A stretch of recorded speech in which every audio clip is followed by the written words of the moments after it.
Amados irmãos, a graça é muito poderosa. A graça não é uma coisa fraca. Na sarça ardente, Deus disse para Moisés: lembrei-me do meu pacto feito com Abraão, Isaque e Jacó. E nós sabemos que pacto é esse, o pacto da graça, o pacto do favor imerecido, o pacto incondicional.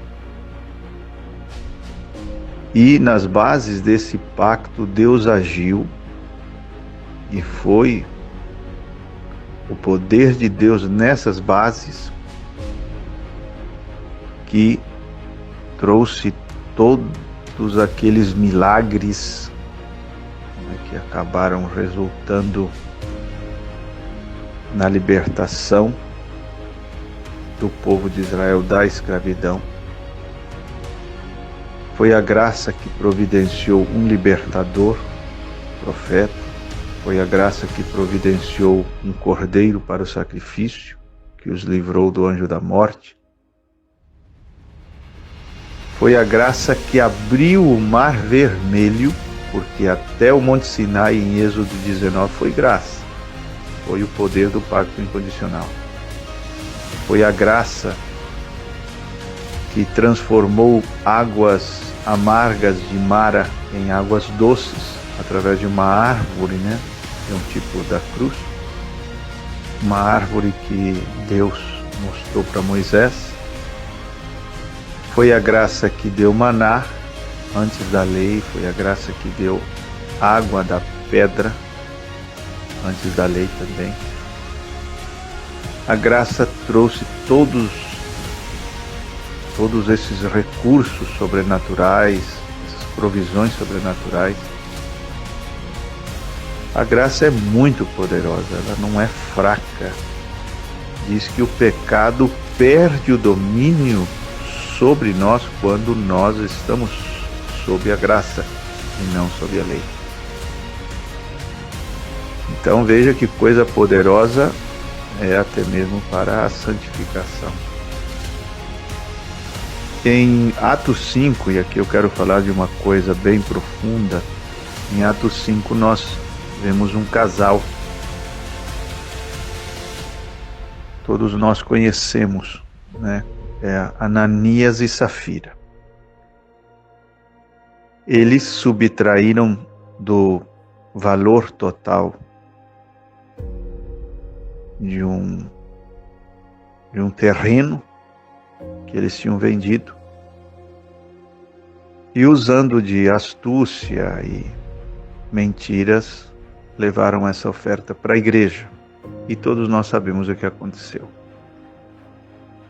É interessante como Deus esconde estas belezas do Evangelho da Graça, até mesmo em nomes, em histórias que a Bíblia conta. Como a Bíblia é profunda, não tem fim.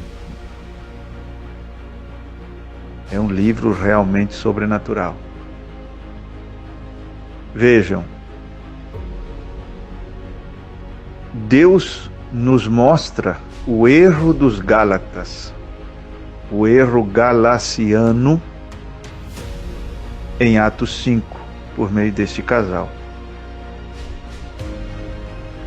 E o mal que traz morte, que é o evangelho híbrido, que é o evangelho pervertido, como era aquele evangelho dos Gálatas. Porque o nome Ananias significa graça de Deus. Ananias significa a graça de Deus. E Safira significa pedra de safira.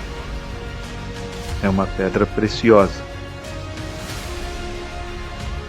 E o que isso tem a ver? Em Êxodo 24:10 diz que sob os pés de Moisés, Arão e os anciãos que estavam no Monte da Lei, no Monte Sinai, sob seus pés havia como uma pavimentação de pedra de safira. Em outras palavras, a pedra preciosa safira é a pedra que representa o solo ou o chão da lei, o solo da lei. E ali estava Ananias e Safira, ou seja, um casal. Houve ali um casamento entre graça e lei. Isso trouxe morte. Veja que ambos morreram. E por que trouxe morte? Porque subtraíram do preço total. Eles poderiam, como disse Pedro, não ter vendido o terreno, ou ter vendido o terreno e